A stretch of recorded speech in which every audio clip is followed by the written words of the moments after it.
Good morning, everybody, and welcome to the first Police Services Board meeting of 2023.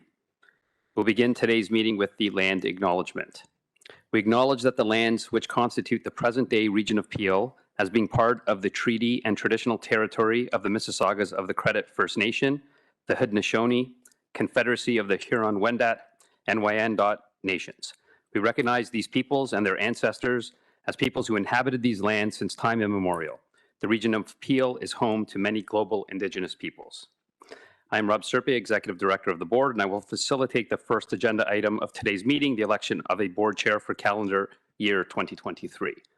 Once a Chair is elected, I will turn the meeting over to the Chair to facilitate the election of a Vice Chair and to chair the remainder of the meeting. We'll now begin with roll call.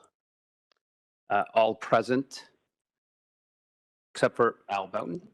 I'm not sure if he's joining virtually. I am on cell. He is. Are there any declarations of conflict of interest? Seeing none, we will now proceed to the election of the chair for calendar year 2023. Pursuant to section 28(1) of the Police Services Act, the members of a board shall elect the chair at the first meeting of each year. The executive director shall assume the chair and call for nominations to the position of chair. I will now open the floor to any nominations. Mayor Crombie. I'd like to nominate our former chair, Ram Chatta, please. And I'm happy to second that. So Ron Chatta is nominated to the position of chair. Are there any other nominations? Nominations closed by Regional Chair Unica. There being no further nominations received, the following motion will be deemed passed by acclamation that Ron Chatta be elected chair of the Regional Municipality of Peel Police Services Board for the year 2023, and that Chair Chatta will assume the chair. Can I have a mover? Moved by Mayor Crombie, a seconder. Seconded by Mayor Brown. All in favor? Carried. Congratulations. Ron, please take over.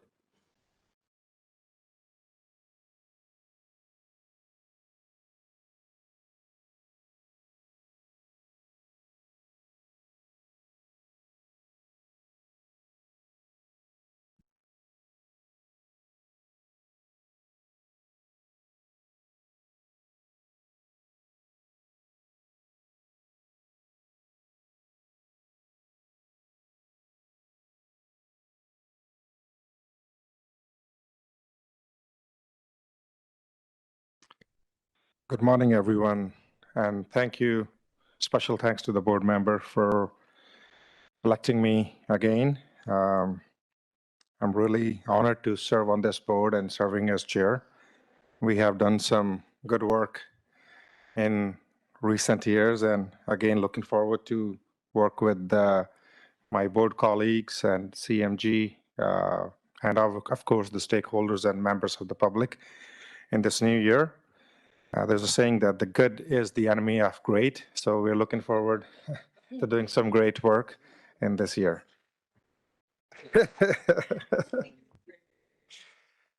So with that, I'll just, of course, I want to thank Executive Director to facilitate the election.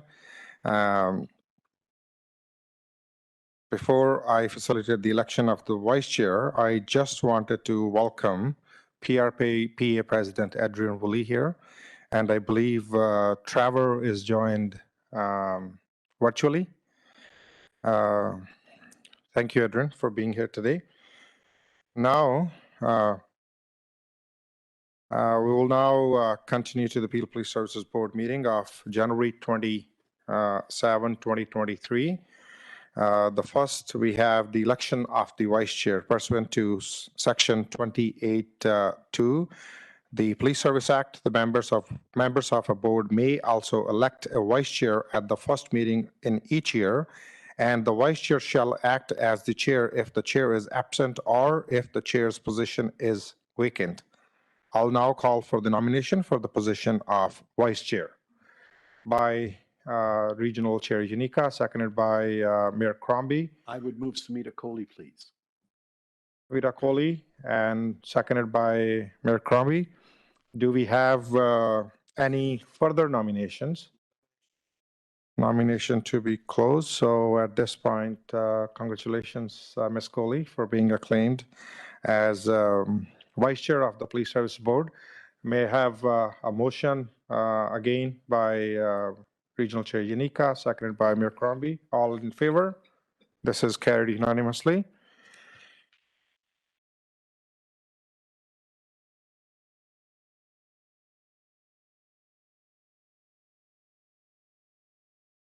With that, let's continue with our agenda. The next on the agenda is an update from the chief. With that, Chief, would you please provide us an update? Thank you very much, Chair, and congratulations to you and Ms. Coley. Look forward to working with this board as always. And we do have 3 deputies that have respective updates for us. And so perhaps we'll begin with Deputy Andrews and then we'll move down the table. Thank you, Chief. Through the chair, I want to take the opportunity to update the board on the festive ride program that we conducted this year. The ride program started on November the 11th and ran through to January 2nd. We had 24 dedicated officers to the program. This year, we investigated approximately 14,000 vehicles, charged 134 impaired drivers. Notably, 8 of those were impaired by drugs, and issued 171 3-day suspensions and laid approximately 300 other HTA offenses. Year over year, there was an increase in the number of impaired charges that were laid, but there was also a corresponding increase in the number of vehicles that were investigated. I believe coming out of COVID and our roads being more heavily traveled was part of that, but also better training and more focused use of resources impacted those numbers. You want to hesitate about saying that it's a success finding more impaired drivers on the road because we still need to get that message about impaired driving, whether impaired by drugs or alcohol, out to the community. Subject to questions? Anybody, any question? Thank you. Mark? Thank you, Chief, and through the chair, I am happy to provide the board with an update as it relates to some of the work that we're doing in the area of human trafficking. Some of you may have seen the recent announcement where we partnered with Tamea's Cause and partnered with her to develop survivor-led training that will be delivered to all of our frontline members, approximately 2,200 members. And this will make us the first police service in Canada to deliver that type of training. And really the intent of that training will be to better equip our members to identify the signs of human trafficking early and provide a response that is survivor-centric and really makes a difference in that space. One of our priorities, as you know, is priority populations and human trafficking specifically in that space. So great commitment on behalf of the service, and we're incredibly happy to have partnered with a survivor with lived experience to help develop and deliver that training.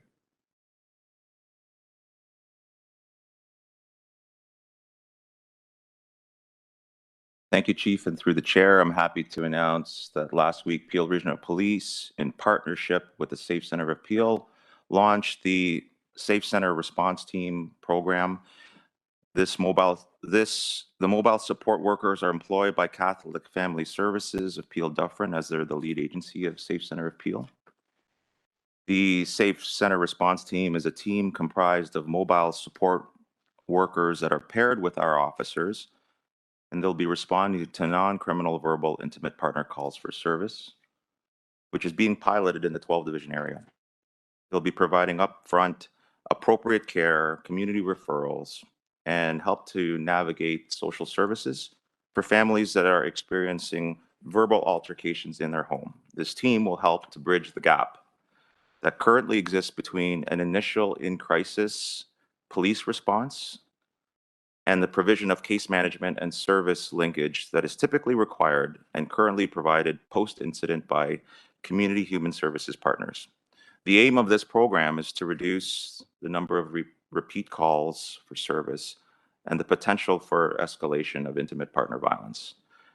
The Safe Center of Peel is in collaboration with 8 on-site partner agencies and 16 offsite partner agencies. Again, this was funded through one of the initiatives being submitted through the Ontario Community Safety in Policing Grant, which supports our commitment to CSWB priorities in collaboration with community partners and upstream interventions. Thank you, Mark. And the board would know, I think, not just from our budget presentation last week about, the immense, growth that this region puts on to frontline emergency response. I think we've got some remarkable men and women day to day that are, doing really some outstanding work on a day-to-day basis. We've been telling two stories always about what else we're doing in the other spaces to reduce risk in the community, and what both Nick and Mark are speaking to are things that are not happening in other jurisdictions, nationally, provincially. So we really just want to make a point. We know you all know that, but we do have interest from the municipalities wanting to collaborate and partner. We were just met with the province, who's interested in some of the program and at the federal level too. So thanks to the deputies and the teams behind them for all that work. Thank you, Chief. And that was really wonderful announcement. And myself and Mayor Crombie was there. Mayor Crombie, you must. Yeah, thank you. Yeah, I'm just proud of you guys once again. That's an incredible initiative. I was very proud to be there to speak on our behalf, and the fact that the first pilot's at 12 Division in Mississauga. So delighted, and had a walkthrough of all the services and programs that are being provided to these survivors. And this is a really difficult thing.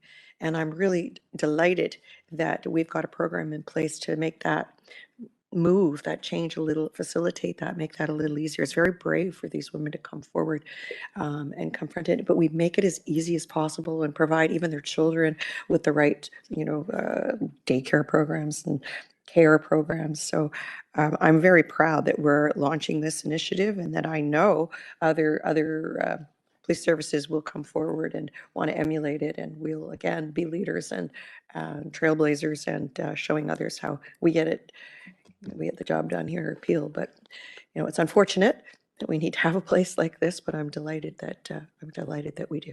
Thank you. Thank you. Thank you, Mayor Crombie. I believe the next on this is Mr. Attia. I know later on I'll be asking Mr. Attia for another in the board members announcement, but I want to thank Mr. Attia for serving as the vice chair of the board. Your leadership is truly commendable throughout last year, and so far your service to the board is phenomenal on many important files. Your dedication and work, and working with CMG and the rest of the board members. Back to you, Mr. Attia. Thank you, and through the chair.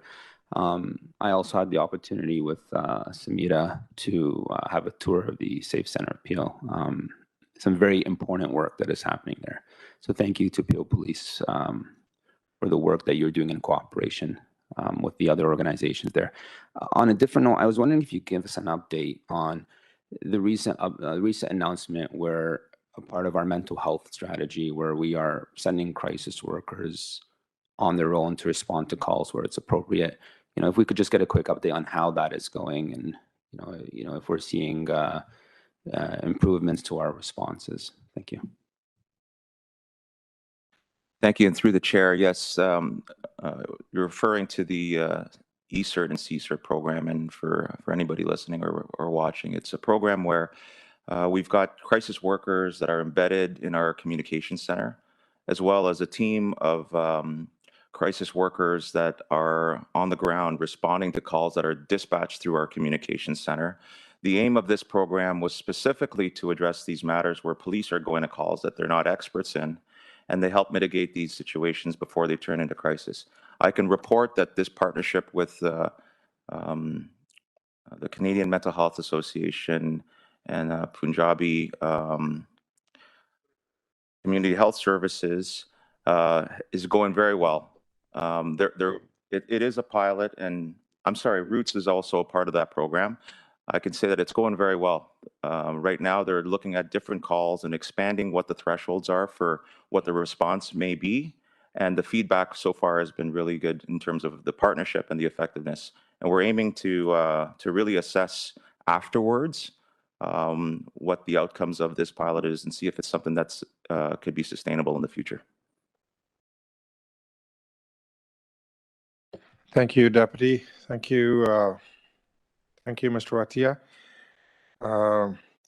Now, I would first congratulate to Mayor Brown and welcome back on the board, as this is the first meeting where you are officially back on the board. And I want to thank Councillor Medeiros for serving 2 years on this board.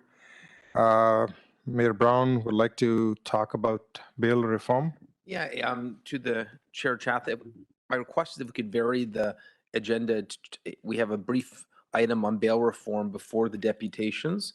And the reason for my request is the Premier's making a very important announcement in Brampton today. We'll all have to leave. We're doing the collaboration with the City of Brampton and the province on the new medical school, first in 100 years. So great news for our community. And I have to be there for the official unveiling. But bail reform is an issue that has been very important to the City of Brampton, that I've been doing some advocacy on for a long time. And so if we could vary that, so I could just make a brief point about the importance of that letter. Sure. So we move to that now? Yeah. The City of Toronto recently did a letter of support in favor of the request from the premiers for bail reform, and I wanted to move that we do so the same with the Peel Police Services Board, and that letter could be signed by the chief and the board. And I would just add, the premiers are talking about it now, but this is something we were talking about 3 years ago in Peel.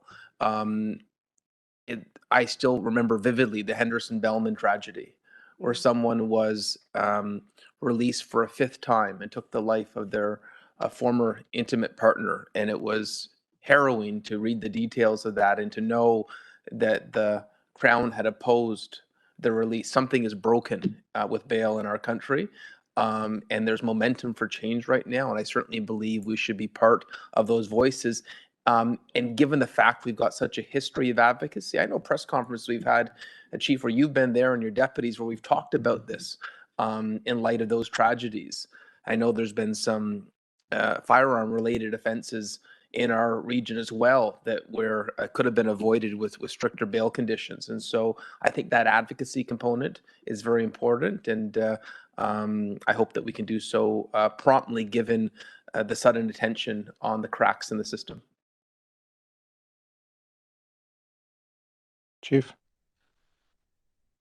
Maybe Okay. Your Worship, please. Mayor Crombie Sorry. first and then Chief. Yeah. So Mayor Brown's correct. I think it's time for us to renew our advocacy on this very important issue. We've all seen evidence of people getting involved in violent crime that have been released on bail. There have been a couple of incidents in Mississauga, the Her nightclub. We saw Constable Andrew Hong's killing. I wasn't sure if that was related to a person being out on bail, or certainly had a long troubled history in any case. But anyone who had previous charges, gun-related or violent charges in their history, really have to reconsider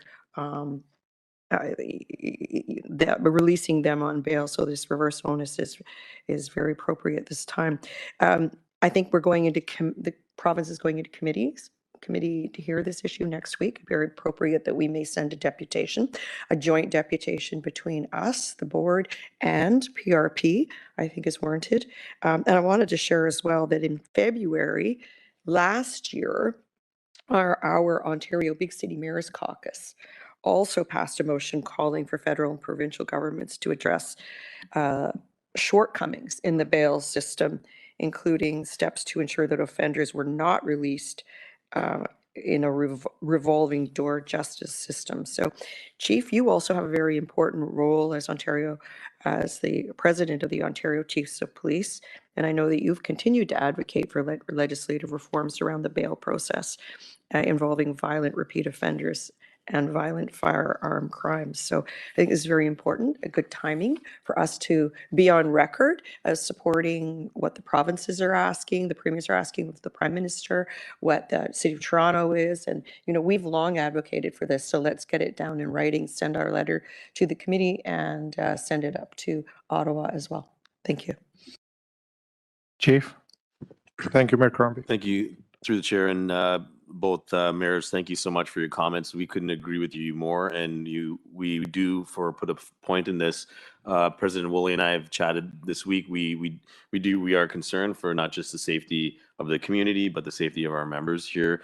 We know that here in Peel, you cited Darian Henderson Bellman. Without a doubt, over the last 3 years, we've had some significant incidents that have compromised public safety, including the murder of Constable Hong right here in Peel.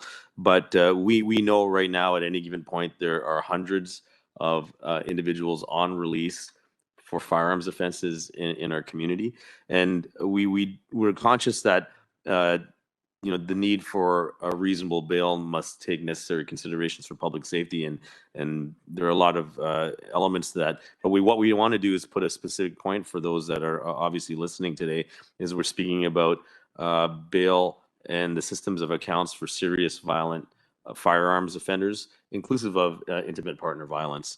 And so we'd be happy to contribute to whatever the content of the communication is.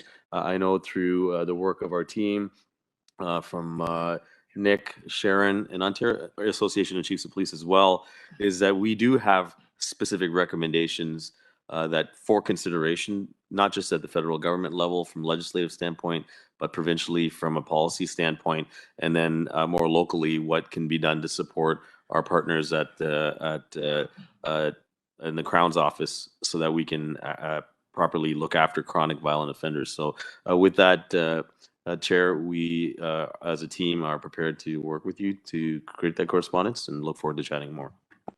Thank you, Chief, and thanks to both the mayors for, as Mayor Brown said, we talked 3 years back, but it's good to see the efforts finally. With that, I would like to move the motion that early next week there will be a joint letter by the chief and the board to be released. I would take as a mover Mayor Brown and seconder as Mayor Crombie. All in favor on this. This is carried unanimously. Thank you, Mayor Brown, Mayor Crombie, and thank you, Chief.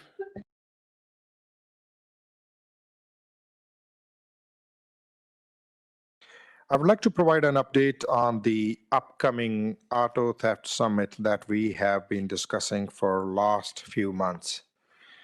As you recall, at the November 2022 board meeting, we committed to hosting a summit with GTHA Police Service and Services and Municipalities on the issues of auto theft and carjackings.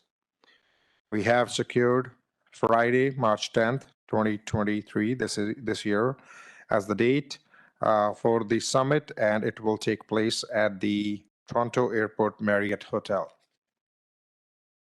I'm also pleased to report that the summit has expanded to include the OPP, Ottawa Police, the CBSA, insurance companies, and the federal and provincial governments.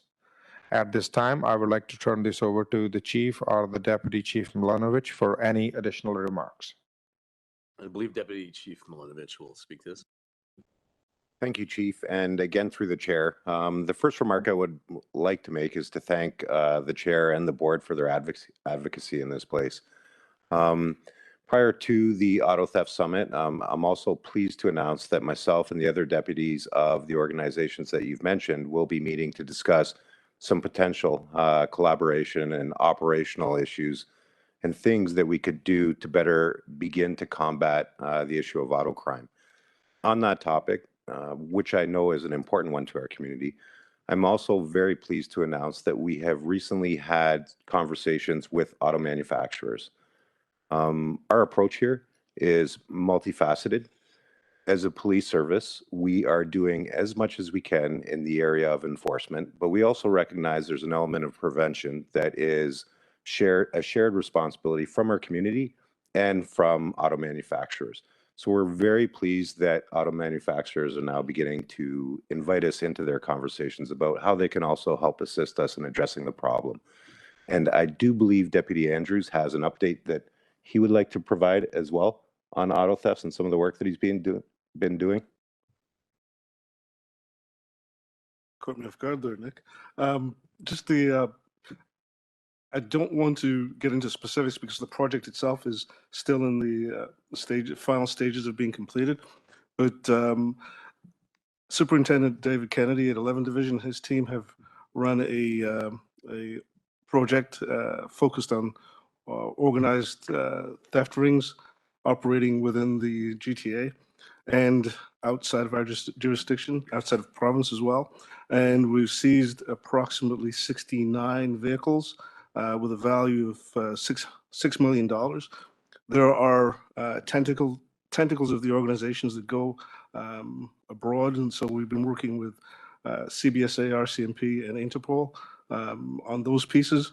And once we've got all the data and the information and all the vehicles back, we will be putting out a fulsome communication. Thank you, Deputy Chief. With that, we'll move on to the,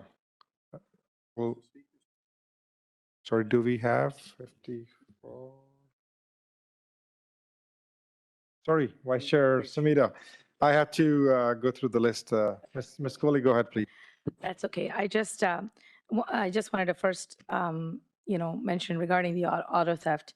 I want to commend, of course, our chair, and I know the board's been on it, but I know that the chair and the chief have been really pushing to have this come to light. I know this issue exists in our community. We hear it from everybody every single day. And what I think I commend the most is that you're taking, and thank you, Deputy, for the update on looking at it from a holistic view. And I think that's been one of the biggest, education to, I think, the community is it is not something that's happening individually and in a silo and by certain individuals, but there's a larger picture in play. And that's why a lot of players have to be at the table. So kudos for that. And then, of course, Deputy Andrews, thank you for that update. That's really good news to hear of the work that's already happening. And we're looking forward to seeing more updates on that. But that's comforting news, I'm sure, for many to hear on the back end.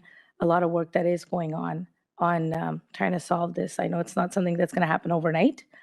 It didn't happen overnight on its own, but it'll take some time. But I just want to say great work on that. Thank you, Ms. Coley. Mayor Crombie? So, thank you. This is an issue that we hear about sadly far too often. And it is really, the increase of auto thefts is really playing hard on our residents. But at the same time, I want to thank Peel Police for their solvency rate, because I know you're out there solving this whenever you can. There are a lot of factors at play, and some of them we've discussed publicly before, whether it's the insurance companies, the car manufacturers, is border crossing, Canadian Border Services, many, many issues. So we're going to bring everyone relevant into a room and talk about it.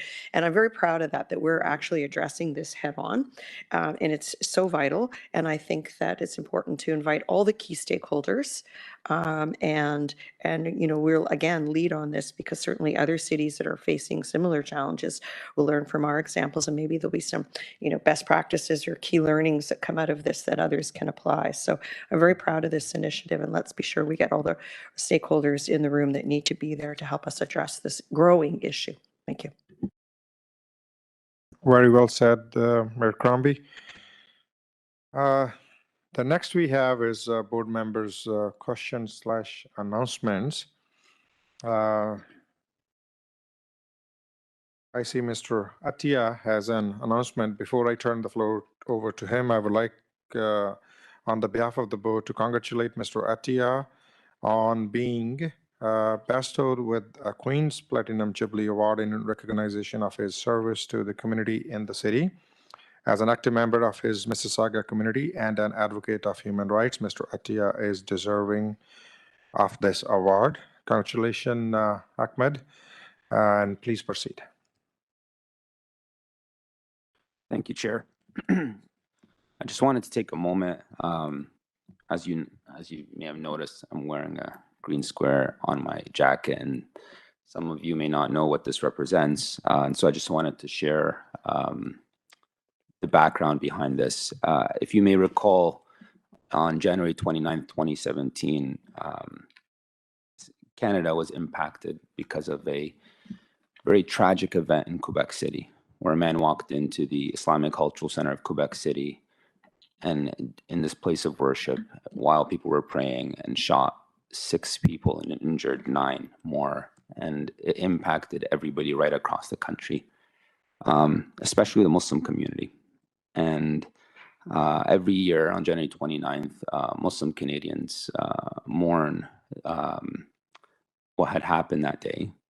And but we also on this day remember, we're given hope that as communities we come together to do better for our country, and that we need to together, fight and combat hate, regardless of background or race or faith. Last year, the federal government recognized this day as the National Day of Remembrance of the Quebec City Mosque attack and action against Islamophobia. And it serves to remind us of our responsibility to eradicate Islamophobia in our country. This is called the Green Square Campaign, and it takes place in the week leading up to January 29th every year to remember the victims and the survivors of the Quebec City Mosque attack. And as we approach this day, we remember the victims and their loved ones who continue to go through very difficult times without their family members. Here in Peel, we've actually, over the years, have also been impacted by Islamophobia. And we know this, as police service, you deal with this in many various incidents, whether it's physical attacks or verbal attacks on individuals. There's an issue around hate in our region. And, the mayor will remember in 2018, a very horrible, tragic event with Mohammed Abu Marzouk, who was with his family at Mississauga Valley Community Center having a picnic. And as he was leaving, 2 individuals attacked him simply because of who he was. And, his family was visibly Muslim. And it's these stories that leave a devastating effect on the residents and the Muslims and Muslim Canadians and others in our region.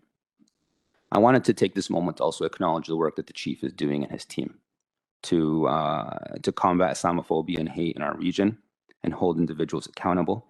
And I also want to recognize that, in fact, just yesterday, the federal government appointed Amira Al-Ghawaibi as a special representative on combating Islamophobia that will advise the federal government on how to better fight discrimination in our country. Amira is a friend of mine, actually. I'm very proud of her appointment. She's a journalist, a human rights activist, and she's a contributing columnist in the Toronto Star. She works for the Canadian Race Relations Foundation, and she served as the commissioner on the Public Policy Forum's Canadian Commission on Democratic Expression, and she's a founding member of the Canadian Anti-Hate Network. And so I hope that we will welcome her appointment and in the future have the opportunity for her to work with Peel Police to further the work that we're doing and actually understand the work that we're doing so she can take the efforts around our Human Rights Project and our MOU with the OHRC and take that across the country, because projects like these that will eventually lead to a better place for everyone. So thank you, Chair, for indulging me for a couple of minutes on this topic. Thank you, Mr. Attia. Mayor Crombie, please. Well, I'm so glad that Ahmed Attia raised this issue. I've taped a video for social media on this very topic, and it always pains me deeply when I see these incidents of hatred that emerge in our community, because I like to think of Mississauga in particular as that place of peace and harmony where everyone is free to worship with safety and security. But unfortunately, as Ahmed has shared with us, there have been incidents. But we do need to continue to stand together to ensure that there is no tolerance for any tolerance of any form, whether it be Islamophobia or racism, hatred of any kind, which is unacceptable. Everyone should feel free, should have the right to worship in their place of worship, to pray in their place of worship without any fear. I too wanted to congratulate Amira El Gawabi, who I'm sure many of us know, and on her recent appointment by the Prime Minister. We have another local advocate here in Rabia Kidder, who I think we all know as well and respect, who also makes a great advocate for Islamic Muslim community. A small fact to share is 6 years ago when this occurred, a friend to many of us, Mohammed Faki, was the person that paid for the funeral and paid for the repairs of that mosque in Quebec and stepped up and was a shining example of healing the wounds, and wanted to thank him for doing so. He does those kinds of things very quietly, but I happen to be aware that he did and wanted to acknowledge that today. So yes, I didn't bring my green square, but if you check social media, I'm sure there's a video from me talking about it. Thank you. Sorry, Chair. One more thing quickly. Just to explain, the purpose of this green square is that it represents the green carpet in the mosque that the victims were last stood on to pray when they were killed. Thank you. Thank you. Thank you, Mayor Crombie and Mr. Attia, Chief. Thank you through the chair and Mr. Tia. We also acknowledge the significance of today and wanted to just comment on, here at Peel, we have the most vibrant, not just only response to incidents of hate, but investigative process, elements of coming around and surrounding the community through a reassurance protocol. But we also take, when these offenses, investigations, regardless of who it affects, absolutely seriously, and with the intent of, where possible, prosecuting it. Deputy Andrews just had a comment and an update that might be of relevance. Thank you, Chief. Through the chair, just to reference Mr. Attia's reference of a local case where we 12 division investigators laid attempt murder charges against the brothers that assaulted a member of our community. Our investigators have vigorously pursued that prosecution along with the Crown's Office, and final submissions were made on January 24th, and we expect a verdict on January 31st. The case has been closely followed by our community and vigorously pursued by our investigators. Thank you, Deputy Chief. I would also like to acknowledge that today is the National Holocaust Memorial Day as well. So I would like to acknowledge that. With that, any other announcement by any other board member? Hearing none. We'll move on to the next item, which is the approval of the minutes of the meeting held on Friday, November 25th, 2022. If any question or comment, I would like to have a mover and a seconder. Moved by Ms. Kohli, second by Mr. Attia. All in favor? This is carried unanimously. The next item we have is the deputations. We have several deputations, including on our agenda today. The item number 2.1, our first deputation today, will be provided to us virtually by Mr. Ade Olomide. Welcome, Mr. Olomide. A reminder that deputations are limited to 5 minutes. I will let you know when there is about a minute left to go. Do we have that ready? Hello. Yes, please go ahead. Okay, yes, I wasn't sure I could be heard. I'll just say, quite sort of briefly, and I know it's just 5 minutes, but there will be some information coming in writing regarding a conference that's coming up on police complaints and compliments transparency. Quickly, of course, there's a lot of information here, but section 160, well, first of all, I'll say that I'm not anti-police. There are lots of good officers, and they are in the majority. The bad cops are, in the minority, maybe 10% or less. So I do not support defund the police. So this is not anti-police. But essentially there's section 165 and 167 of the Ontario Comprehensive Policing Act, which orders some sort of transparency as far as notifications for investigations that are delayed, and as well transparency of the investigation decisions for investigations that are completed but do not lead to a disciplinary action. Now, under 26.1, 31, and 4195, both the police board and the chief have power to disclose a de-identified summary, which is one of the, which is 167 of the Ontario Comprehensive Policing Act. So the bottom line is that the board and the chief have power to implement this before the act is proclaimed. The act has passed third reading, but it's yet to be proclaimed. So in any event, 120 days is the benchmark given by the province by legislation, and as well the OIPRD. Now there are a number of differences between what the government has ordered and best practice. So, for example, the Alberta Law Enforcement Review Board, they publicly disclose all appeals, whether there was an investigation or not. So even for complaints that are dismissed, if it's appealed, they publicly put all of that on CANLI. The Ontario Privacy Commissioner, they have over 9,000 de-identified, so without the names, decisions on CANLI, and it's not clear that anyone has alleged harm. So, the specifically regarding the Police Services Act, the power for correctional information, this is given to the chief, for keeping the public informed, for protection of the public, and of course the board has power to make rules regarding complaints, guidelines regarding complaints, and as well review the chief administration of complaints. So this is in a nutshell. If there were ever, there's case law that says all adjudicative decisions are subject to Section 2 Charter open court transparency sort of requirement, constitutional requirement. So without going too far, there'll be information coming.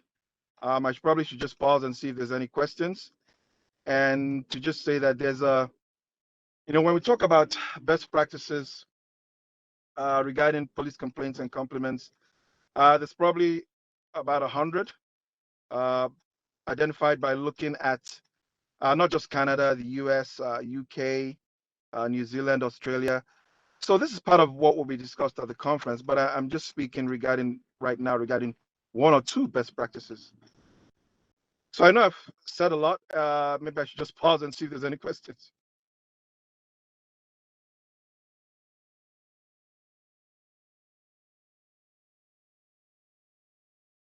Thank you. And we have board members, any questions? So with that, we'll move on to Mr. Ahmed Attia, please. Thank you, Mr. Alumidi, for your deputation. Just a couple comments. It would be very helpful if you had what you were talking about in a written submission to submit to the board, just so we can better understand and maybe further this conversation in our governance committee.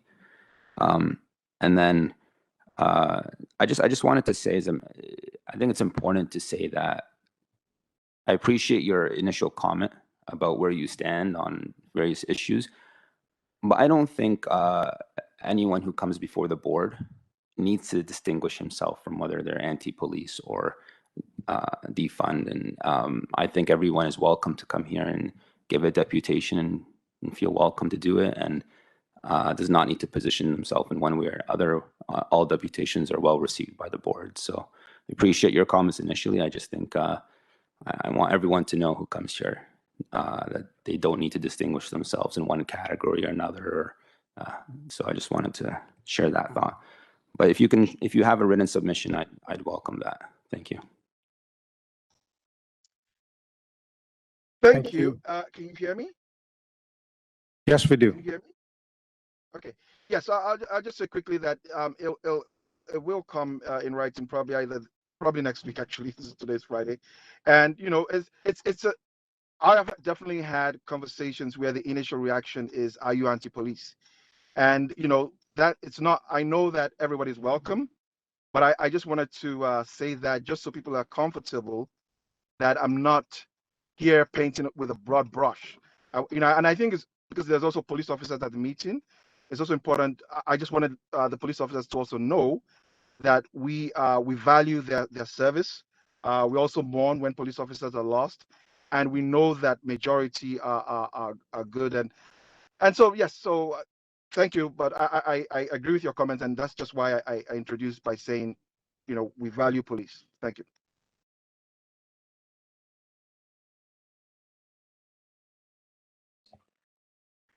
Thank you. May I have a mover to receive this deputation, please, by Chair Yanika, seconded by Mr. Atia. All in favor? This is carried. The next is item number 2.2. Our next deputation is by Ms. Kathy McDonald. Welcome, Ms. McDonald. Please proceed when you are ready. Thank you. November 25th, 2022, the drums were beating, a tsunami was flowing through the African, Black, and Caribbean community. A false narrative was portrayed. The SRO program is coming back to Peel. As a mother of 4 Black children who attended or attends Peel schools and who have never had a negative interaction with police, I was sad because I know one too many people that had. I listened to the deputant's pontification about the violence in schools. Now, don't get me wrong, yes, some schools appear to have many serious violence incidents, but the majority of the 244 schools don't. Estimates suggest that about 5 schools do. What data has this board seen to suggest the contrary? As a child in high school in the 80s, my street data says that sexual violence was much higher then. So was stabbings and definitely bullying. I am working to get in hardcore empirical data before coming to any conclusions. And as soon as available, I would forward to the board. The deputant stated that they represent the majority. Their community is the majority. May I remind this board about minority rights in Canada? These are protected rights. Residential schools and slavery were perpetuated by the majority on the minority. The Human Rights Code protects the rights of the minority. Gandhi said, even if you have a minority of 1, the truth is the truth. The deputant talks about the sale of drugs. Please remember that ganja or cannabis is legal in Ontario. Not sure what drugs they were referencing. For example, he also mentioned that immigrant parents are disadvantaged and lack information and resources to speak up.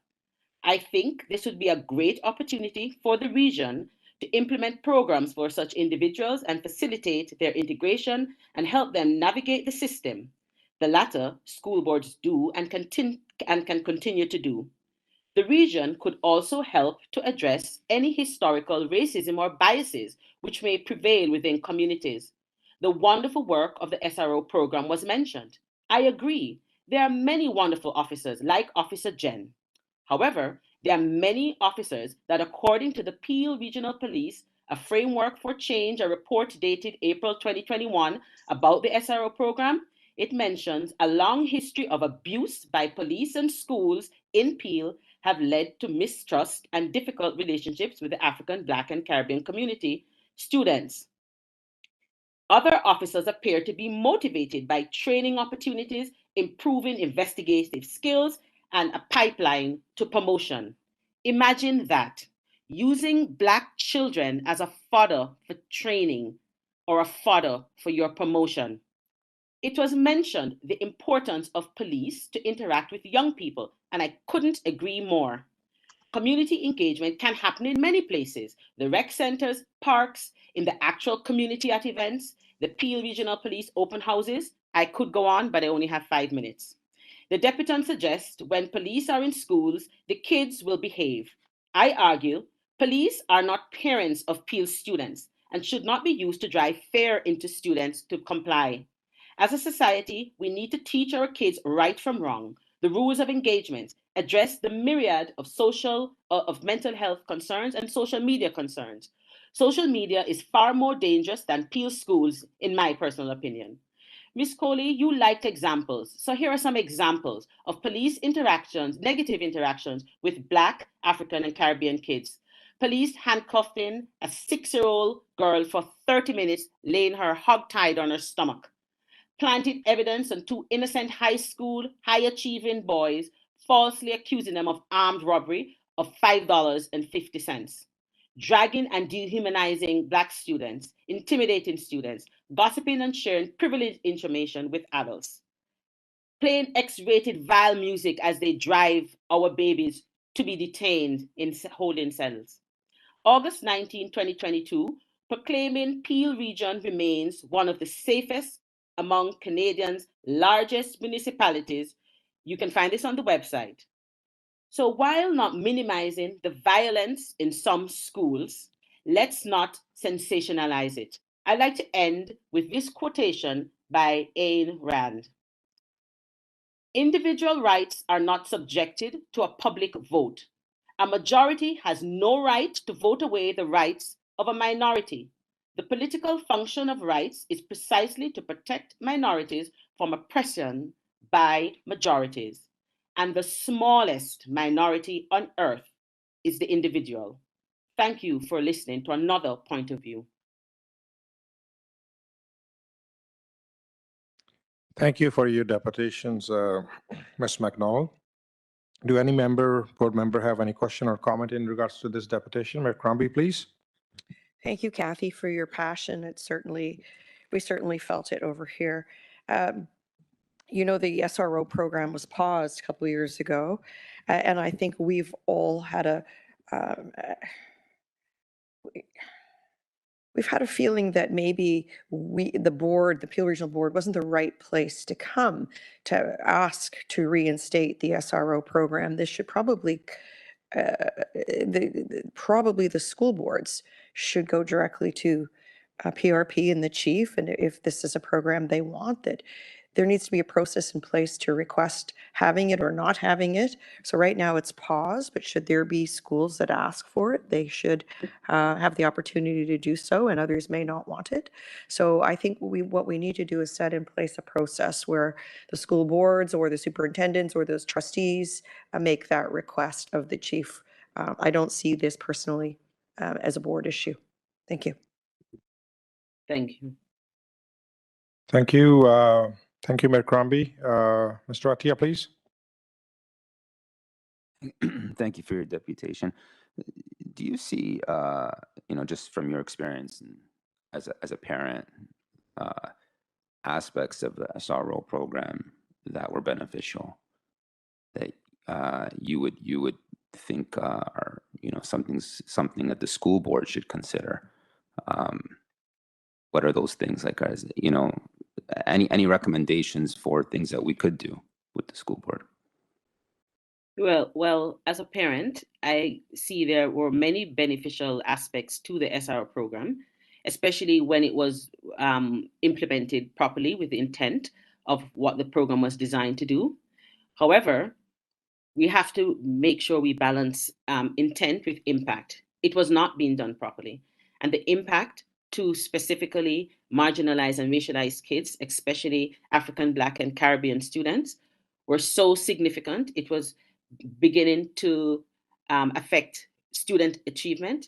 It was basically seen as a conduit to prison. It was what we call the prison, school to prison pipeline. There were many kids that felt that they were being befriended to get information to use against older siblings, and the fear that was wreaking and the outcomes that were as a result of this fear is evident in data that was collected by the board. And we look at the dropout rates, the suspension rates, the higher rates of being incarceration, and how students were treated under the law, right? And a lot of kids would even mention that they were forced into diversion programs when they didn't even understand what that meant, when in fact the charges were could have been dismissed if it was taken further. right? That many people with hindsight would mention incidences like this. So when I look at the overall impact, because yes, I see the intent, but when I look at the impact, I think the negative outcomes of the impact far outweighs the goodwill of the intent of the program. Thank you, Ms. McDonald. If may I have a mover and a seconder to receive this deputation by Mr. Atia, seconded by Mayor Crombie. All in favor? This is carried. Our next deputation today is by the members of Nasiha Mental Health. I understand you have a presentation to accompany your deputation.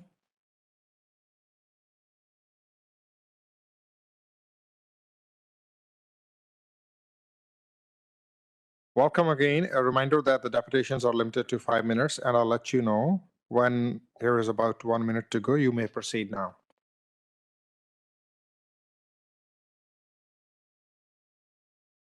It's my first time doing this, so I apologize. It might take me about 5 minutes just to figure this out, but that's good. Okay, perfect. Awesome. Good morning to everybody. Before I begin, just want to acknowledge again the land that I'm presenting on, and also to congratulate everybody for all the appointments, and to thank not only the police chief and the executive board, Rob and Ahmed, for allowing us the opportunity to be here. And also to thank you for your continued support. For those who do not know, the board has supported Nasiha for the past few years, and we wanted to just acknowledge and appreciate that. So my name is Mohsen Karmali. I'm the Executive Director of Nasiha Mental Health. And really today is, the deputation is around what services we provide for all of those who are in attendance and who are watching, along with the hopes of working together with PRP, along with the board, to further our services within the community. So what is Nasiha? Nasiha is a registered charity across Canada, and we provide free mental health services across Canada. The word Nasiha actually originates from Arabic and means advice. So historically, it's been used by people in the past for when they actually require advice from either their elderlies or their communities. That's where Nasiha comes from. We are, again, a charity that provides mental health services for both individuals and communities, if you would like to think it as kind of a cure to a crisis, and then also the preventative nature and how we work with communities. So our helpline, which I'll get to in a minute, our core provided services are targeted to individuals who are going through different issues, primarily focusing on Muslim youth specifically, but open to all. And then in the communities, what we try to do is we try to go in there and provide workshops in order to advance education around mental health and mental illnesses, and be an advocate for mental health to break stigma within the Muslim community and communities at large. So our core services, we stand on 3 core services, one being our helpline. It's a toll-free peer support helpline. It also functions as a text support line. And that is currently available 12 hours a day from noon to midnight Eastern Standard Time, 7 days a week. And we provide peer support services on that helpline. Our goal is to get that to a 24/7 helpline. The second and third core services are a free web therapy program. We initiated that about 2 years ago across Canada, where we actually provide free therapy to anyone who is in need of those services, irrespective of their demographic, their religious views. It is available for all Canadians across Canada. And the third being education and outreach. This is an area of focus for us, where we try to engage within communities to, again, like I said earlier, advance advocacy around mental health literacy, mental illness. As you guys are aware, we are in a region that's very diverse, just looking around the room, and we all come from different backgrounds. So there's a lot of stigma around mental health within our communities that we're trying to combat and address. So our impact in Peel, for those of you who do not know, when major incidents do take place, a lot of times Nasiha is actually at the forefront. Many of people don't hear about us, but we usually work within the mosques, with individuals, providing those services that I alluded to earlier. And you may not have heard of us, but for example, when the last few incidents, and it's unfortunate these incidents are continuing to occur more often in our communities, as we've heard, but NASIHA is there providing mental health services to the individuals and those communities. Most recently, there was a mosque attack, which you all probably are aware, and we were there as first responders, along with the likes of NCCM, to provide those services. We do a lot of workshops within Peel District School Board, within the Catholic School District School Board. Again, just providing mental health awareness and to provide that level of education. Some of the common issues that we've seen in the region, as you all know, domestic violence is on the rise, self-harm, suicide ideation. We have a lot of faith crisis and a lot of parental and child conflicts. A little bit about our work. Again, I only have 5 minutes, so something to just, really look at this slide is, the 40% and the 30% around family conflicts and mental health issues. And I'm sure PRP would be able to, second that we have a lot of issues arising within the family unit. And obviously with COVID, that has only increased. So we're really looking at that as to how we can work together to impact our community from a preventative standpoint. A little bit about the Muslim, the population in the community. As you all know, 10% of the population in Peel region identifies as Muslim. And really, mental health continues to be a taboo topic within the community. So how do we work together to break that stigma, right? We're gonna require educational awareness activities, and we're really here to advocate for that and to work alongside with the board, with Mayor Crombie, with Mayor Brown as well, and PRP to support those initiatives. So our goal, again, I've alluded to that a little bit. We do want to establish formal partnerships with PRP to create culturally and religiously appropriate programming. We do feel that there is potentially a lack of resources that we could potentially help within the community to allow, for example, I think Deputy was discussing about that program for the crisis response. That's something that we would love to see NASIHA involved in. And we do have, we've worked informally in the past, but we'd like to formalize that if we can. And really around the education piece, we do feel that this is an area that is lacking, and we believe that also from a Muslim standpoint, there needs to be that voice at the table, if you will. Again, the financial support and funding opportunities that the board has allowed us, the honor of receiving and has really helped us sustain our services within the community, and we always welcome continued support in that light. A little bit about us. I'm sure you guys are all familiar with Twitter, Facebook, Instagram. So we are very active, and we do follow the likes of Mayor Crombie and Mayor Brown and the rest. So again, I do want to acknowledge the Green Square campaign by Brother Ahmed there. It's important that we are in the community. We have a good following in the community, and we'd welcome everybody to check us out online. And we're hoping that, with this deputation, we can have further communications in the future. With that, again, I want to offer my thanks to everyone for the opportunity to chat. And again, congratulations to the executive board, and open for any questions. Thank you. Thank you. Ms. Kohli. I want to thank you, Mr. Karmali, for coming in here and sharing about NASIHA and mental health. I think I personally was not aware of all the work you guys do in the community, and I think there's so many synergies with what I think the PRP is also trying to do in terms of educating the community. So I think taking this opportunity and hopefully sharing this on such a platform gets out to more and more. But I commend you guys on the great work you're doing. Thank you. Thank you. Thank you. Mr. Atia, please. Thank you for coming today. And I wanted to thank you, Mustin, for inviting me to tour your head office and your crisis center, call center in Peel. And I learned a lot about you when I was there. And I just wanted to share some things and maybe ask you to, add a bit.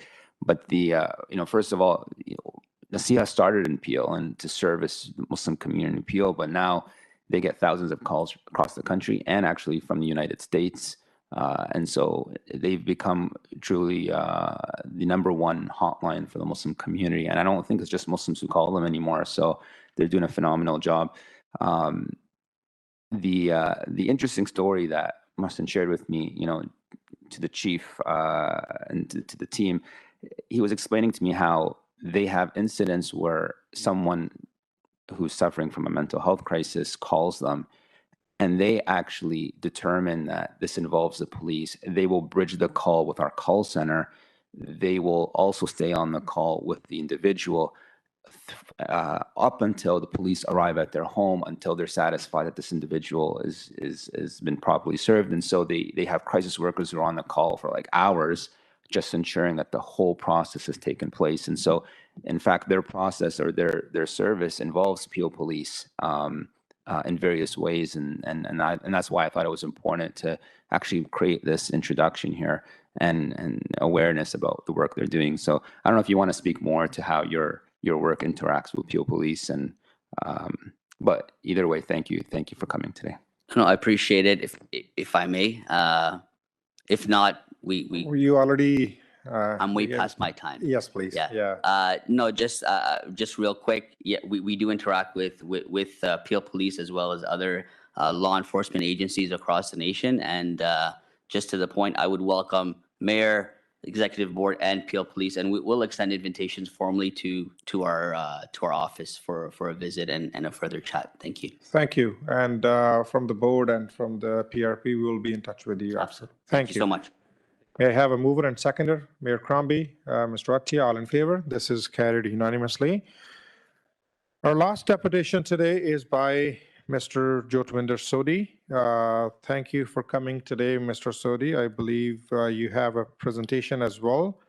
And this is from Homeowners Welfare Association, the concerned residents of Peel. Mr. Sodhi?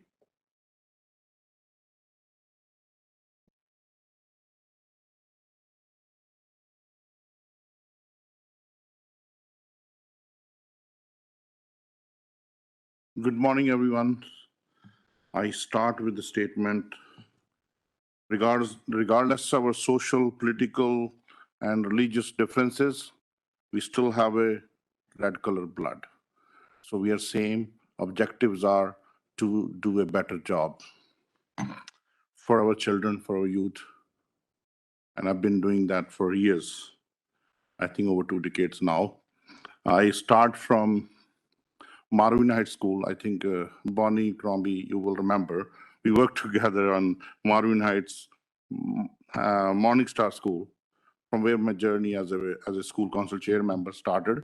It led towards in Brampton, different schools. I've been school council chair member for 11 years. That's just a brief introduction of myself. And over there, our challenges were different. And here now is a safety comes on the top priority. So let's start. So our wish list is very simple, very clear.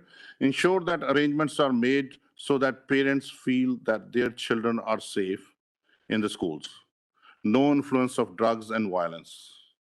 Make sure that school environment is focused on students' growth and education.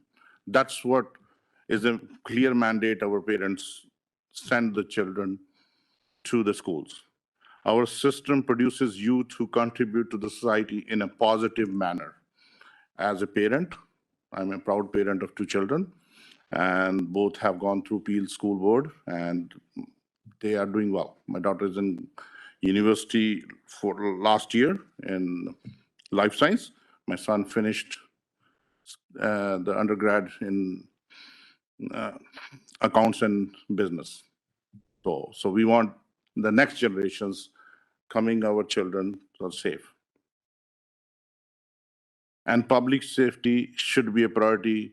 Control robberies and car thefts. I think we all discussed about that. We'll go through some slides. And parents felt that SRO program helped build relationship between our youth and the police officers. If these incidents continue to rise at the rate they currently are, it might encourage parents to consider other options Could be a task force, could be something else. What I'm trying to say here is, it's very simple. There might be an incident, we respect our police officers. There might be an isolated incidents where they have crossed the lines, and it could happen, but that doesn't mean we completely shut down something. We need to be open. There is always a room in improvement. When I'm speaking, I may have misspelled some words. There is a room for improvement for everyone. And we could improve, make it better, robust procedure. We're gonna continue, this journey gonna always continue. And I really appreciate Mr. Mendes Narula for accompanying me today on this presentation. And let's talk about recent incidents in Mississauga. So when we talk about the Peel region. I've been active in Caledon, Brampton, Mississauga. We have roots, we have relationship, we have our families, extended families, friends. So these incidents happens across the board. It's not at one school versus other. It's more of it's increasing at the very highest rate. So that's December 13 incident 2022 and St. Methodist Country School, right? The next one is in Mississauga again, right? Assault weapon, dangerous mischief, right? On September 14, 2022. We can, because time is limited, I'm gonna pass through those slides. We all are available and everyone can go through them. Another one is in Brampton on 21st, 2022, September. And that's another one is on September 16, right? And other one is similarly, those are the news I just captured from the social media, from the media. It's mainstream media news. It's not made up by the social media, which could be either way, biased towards one side versus others.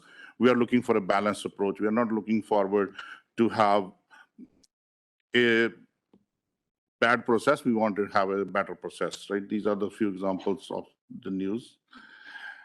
That's another one is bail reforms. We strongly recommend our federal government and provincials for sure, that letter speaks itself. For our Premier Doug Ford have sent a letter along with other premiers from different provinces to repeat offenders should not be released. If a young person did a mistake once, they learn from their mistake, they move forward, they should be part of the society. But criminals, they do one offense, few weeks, one bail, they come back to the society, they do the same offense again, because there are not heavy penalties, there are not heavy punishments for that. This speaks itself. We are thankful to the Premier Doug Ford and the other premiers from other provinces who have stood and speak about it. This slide, old one, in the first 7 days, like 95 cars. I think over 600 now. How it's possible a car been stolen? It's not a small toy. Mr. Sodhi, you have 30 seconds more, please. Yes, I will finish in 30 seconds. A car is stolen and containers and containers going out of the country, and no one is checking it. We respect our police officers. When the civilians run away from the problem, our officers face them. They go and target those ones. We always thankful for our police officers, but we need to collaborative, positive approach, look at the ways how we can handle that. Provincially, federally, border sealing, or where the shipping containers going, we need to control everywhere, because we don't feel safe, not for only vehicles. Family members, I lock my door 2 times, ensure the door is locked. Hey, my daughter is at home. No, don't open the door. Anybody knock the door. In Mississauga, I think, Bonnie Crombie, you will remember our issues were not like that 15, 20 years back. So there is a change. We need to address those changes. And that's pretty much, we are done. That's another statistic. Just 30 seconds to 2019, 2020, 21, 22, and it's gonna go up. Thank you. If we don't control it. Thank you very much. Any questions? Any suggestions, please? Thank you, Mr. Sodhi, for your presentation. Sorry, through your deputations. As you know, we are already addressing the rise of the auto theft and the carjacking. The summit is on March 10th. And any other board member wishes to speak? If not, then I'm looking for a motion to receive this deputation by Ms. Coley, seconded by Mayor Crombie. All in favor? And this is carried unanimously. Thank you, Mr. Sodi, for your deputation. Sorry, I missed. Congratulations becoming a chair of the police board again. Thank and we are looking forward to work together, collaborate. Thank you. Thank you.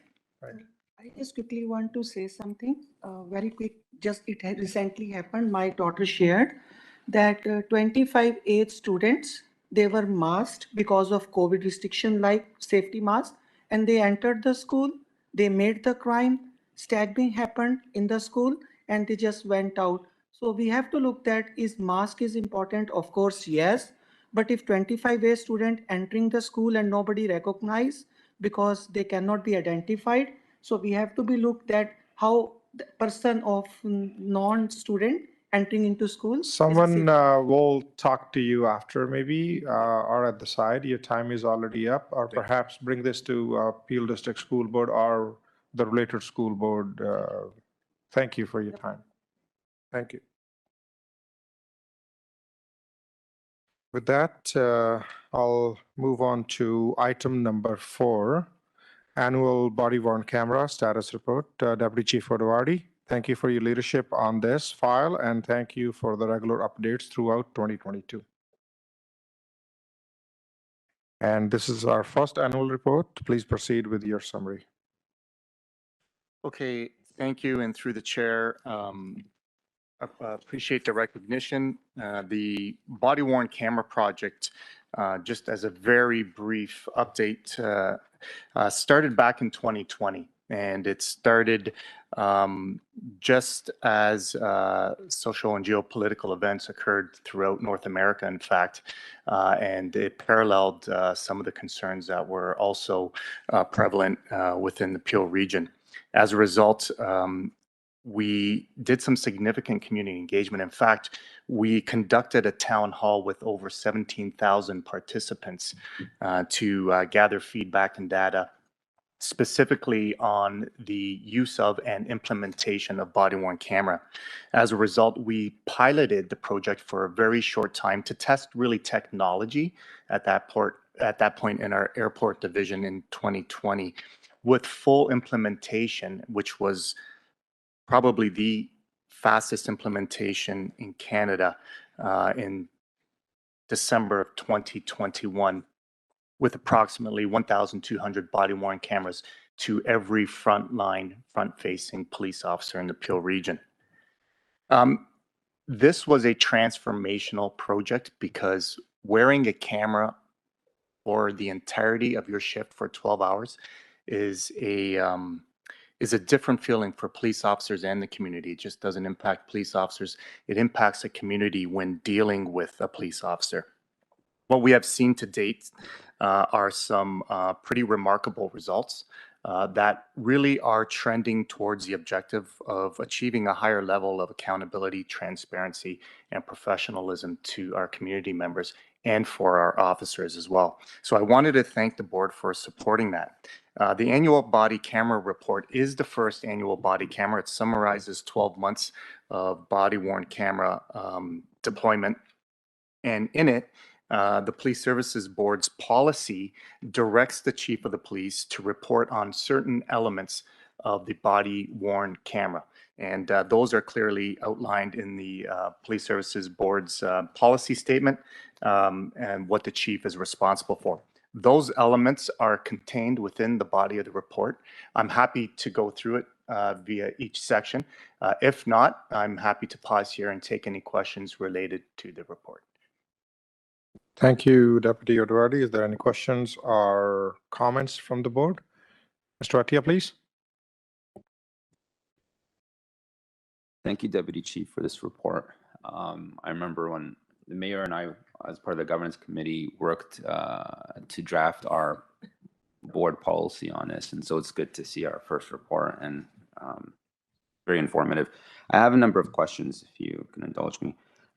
First, in your engagement with community, I understand you met with lots of community members. There was a lot of feedback, and that informed changes to the to the operational policy. But was there any feedback, once your policy was public, was there any feedback that came from experts, academics, human rights activists around the implementation, around the privacy aspects, the FOI aspects that informed changes to the policy? Thank you. And through the chair, as you know, and it deserves a little bit of backup on this, not just the town hall that we received, we had prior to, I think this is your point, is subsequent to that, prior to the body-worn camera implementation, we had over 71 engagement opportunities with the community. That included, as well as experts, advocacy groups. It also included folks that were participating in our human rights project.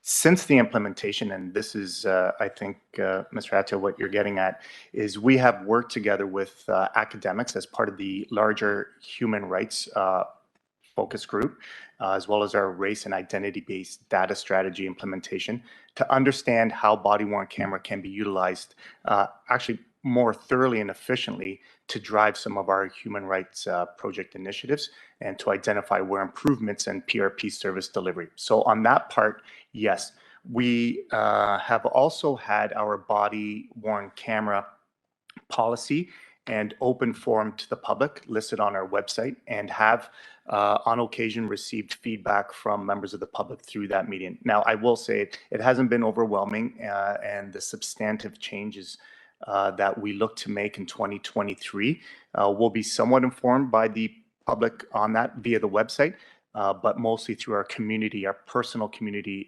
interactions, and as well as with our academics and activist groups. Thank you. I have a question on the audit. So this audit, the framework of this audit is to sample videos that have been recorded to make sure the videos meet our policy. Is there an aspect, or are we missing a piece here on the audit by looking at responses of police officers or incidents to sample those and to determine where the body-worn cameras have not recorded the incident, right? So that piece, I know the report demonstrates that those examples have been identified through indirect methods, such as SIU investigations or police complaints. But is there a more is there an actual defined approach in our audit process to do this? Yeah, thank you for the question through the chair. I know exactly what you're getting at, Mr. Tia. The process of the audits, even though we incorporated technology by the vendor, the compliance audits, is actually quite onerous. It is alike to the redaction of a video, I would say, where we have certain automated processes that detect 8 criteria that determines proper use. So every month, those 100 sampled videos, as you refer to, are then put through a very onerous audit process. And at each stage of that audit process, if there is an unverified piece, the actual auditor has to manually connect with that audio and then go back. And so I guess what I'm getting at is the process itself, we are at a maximum capacity to audit that amount of video. And just remember that there is 100 videos that are audited per month. There's 8 criteria. And if any one of those criteria are not met in any one of those videos, so you can meet 7 but not meet the 8, it's projected on the graph that you've received as a fail. Yeah. So we think we're doing a very good job at auditing and with our compliance. Now, those pieces that we don't know about through the sampling and through the randomized portion, perhaps there's video out there that hasn't been turned on. We are working with our partners, with the vendor partner named Axon, and with other artificial intelligence partners to identify those areas and those gaps, and we're working through that right now. We're also being very respectful on how we approach that. We are working with an agency called Upsurgence, Claudia McCoy, to understand the impacts of artificial intelligence on the body-worn camera program. And so we're doing that in 2023. And I hope the 2024 report can expand more on the audit piece. But don't you think we're missing such a critical piece here? Like just simple, it's a very simple thing. Are officers turning them on or not? Like you're looking, you gave us stats on the quality of those videos when the videos exist. What if the recordings are actually just a small subset of our 911 calls? Like we actually don't know. And the fact that a number of SIU investigations and police complaints have identified incidents where officer has turned it off should send some, it should tell us there might be a problem. Again, I'm not saying go audit all calls, but can't we take a small sample, a monthly sample, just to say, okay, these are all the 911 calls, sample 5. Do the videos exist? Right? Because you already have an audit for quality of video. So we just want to make sure we're collecting data on whether officers are turning them off. Yeah, understood. The audit itself does collect data on the on and off and the standby and the buffer. Those are indications of whether or not the camera has been on and when it's been turned off and then reactivated. So it does capture that, but in that smaller amount, and I can see that too. I should point out that there has been no SIU investigation in which a body-worn camera was subject to where it wasn't on.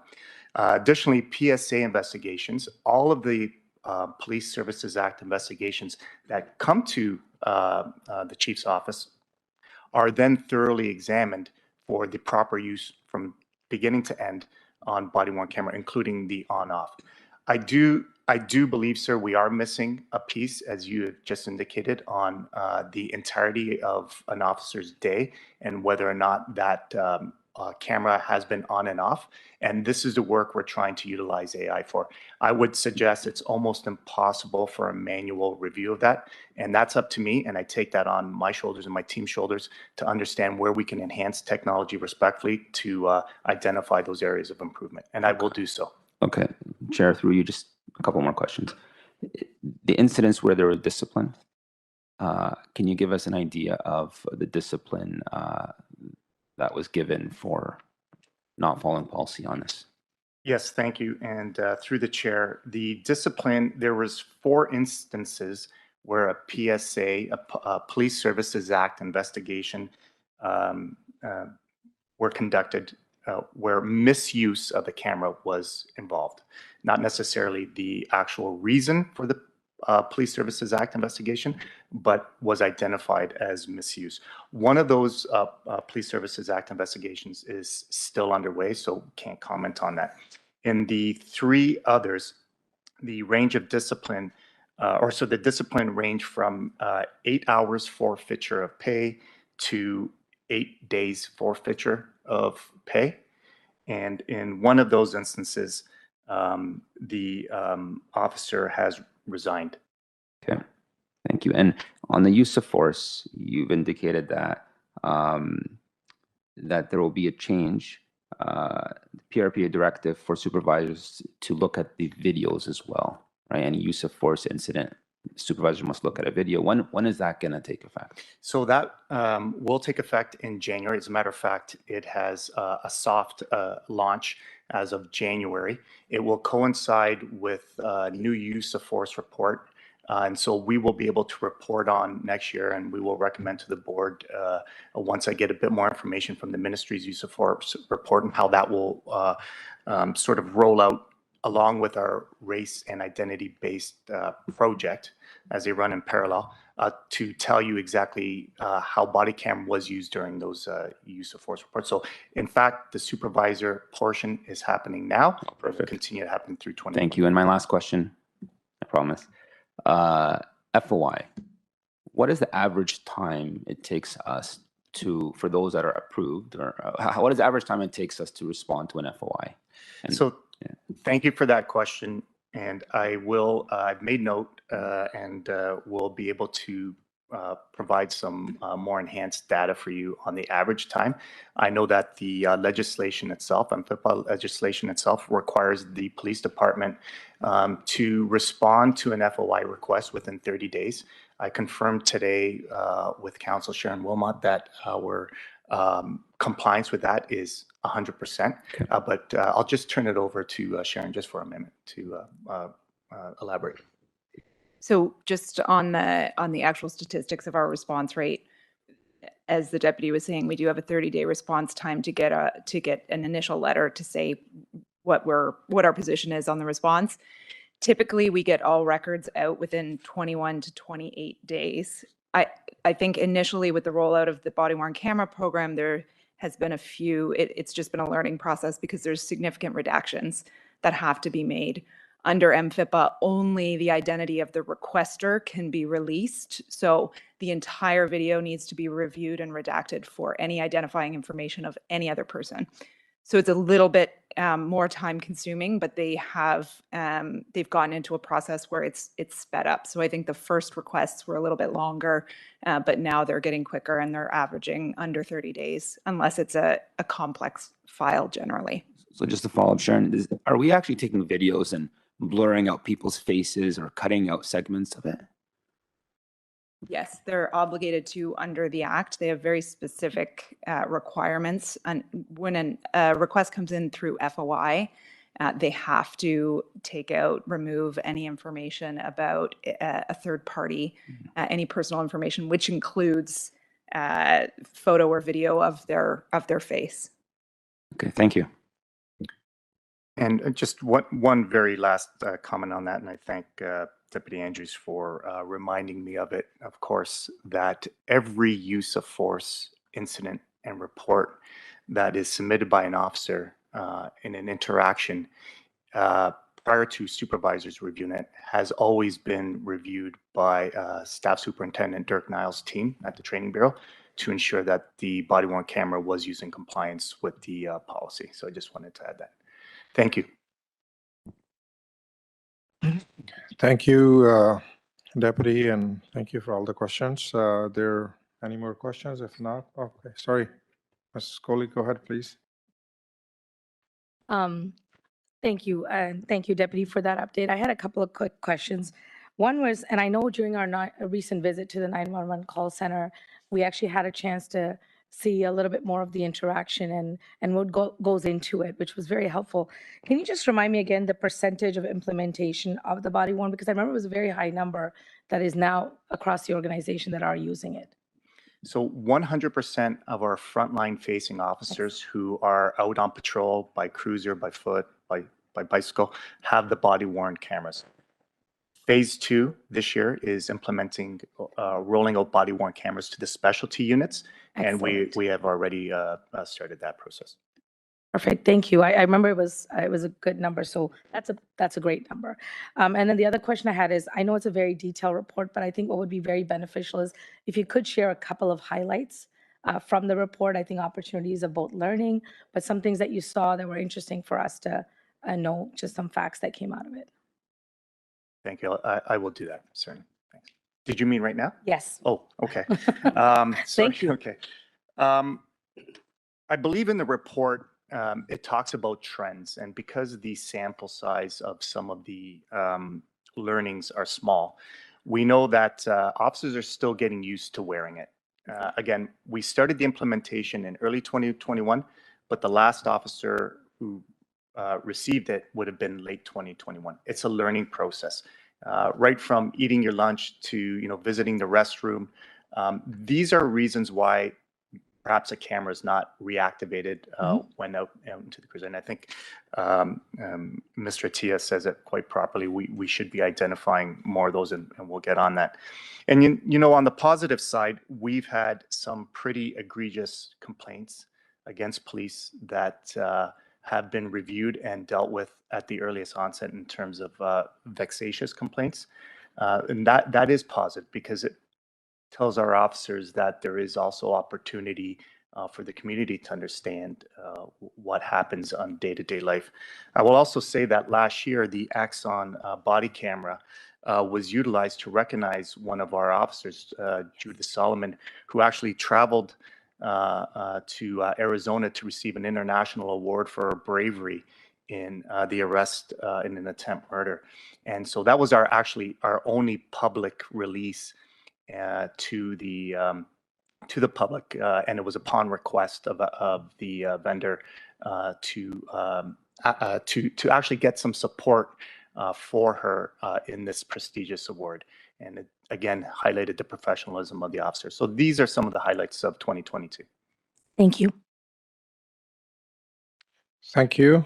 If no further question, may I have a mover to receive the report? By Mr. Atia, second by Ms. Coley. All in favor? This is carried. And this concludes the public portion of Peel Police Services Board meeting. We will adjourn for 5 minutes and then move in camera. Thank you very much, everyone.